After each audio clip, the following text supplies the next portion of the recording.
Hi everyone, welcome back to my channel. And today I have actually a new kind of content. Today I'm going to give my first story time episode.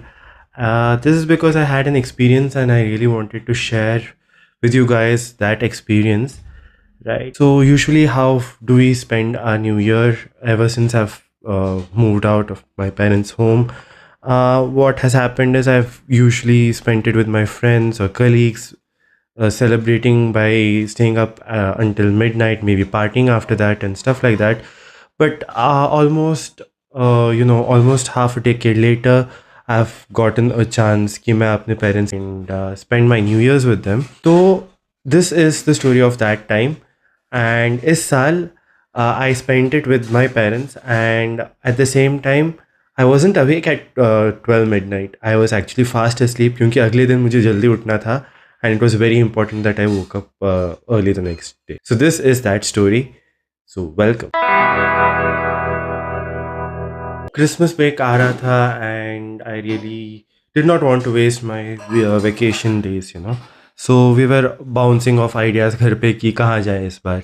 पहले तो ऋषिकेश हरिद्वार का नाम आया, फिर हमने सोचा कि हम फिर से बनारस चलते हैं. Banaras is a great place by the way. Even if you are not religious, it is a very spiritual experience, let me tell you that. But that story is for another time. तो end में आके we were like इस बार हम यहाँ पे चलते हैं, ओमकारेश्वर उज्जैन चलते हैं. And contrary to what most people do, लोग यूजुअली क्या करते हैं कि they go to the temples first and then they come to Indore to chill because it doesn't, उतना कुछ उसमें pressure नहीं होता.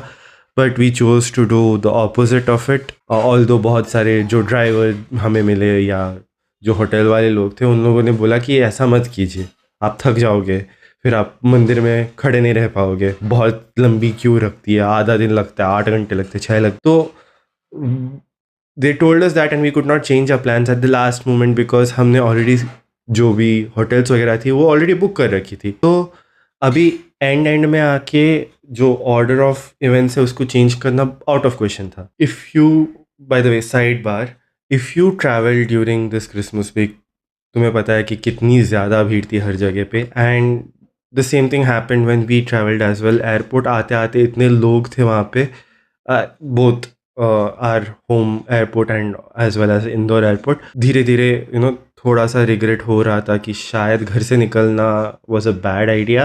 And I could feel my father side I on me कि भाई और निकलो तुम पीक सीजन में बाहर. But at the same time मुझे ऐसा लग रहा था कि अभी तक बात बिगड़ी नहीं है, तो देखते हैं कि क्या होता है. हमें नहीं पता, things might turn out in our favour and all that. So but once we landed in Indore too, वहाँ पे जो पहला बंदा हमें मिला जो होटल वालों ने हमारा पिकअप अरेंज किया था, वो भी बहुत कतई नेगेटिव था आदमी. बोल रहा था कि आप बहुत गलत टाइम पे आए हो, आपको दिक्कत होगी, आपको लाइन में लगना पड़ेगा, बहुत ज़्यादा टाइम लगेगा.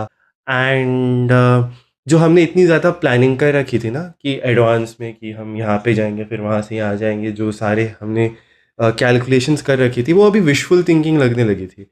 एंड अच्छा नहीं लगता.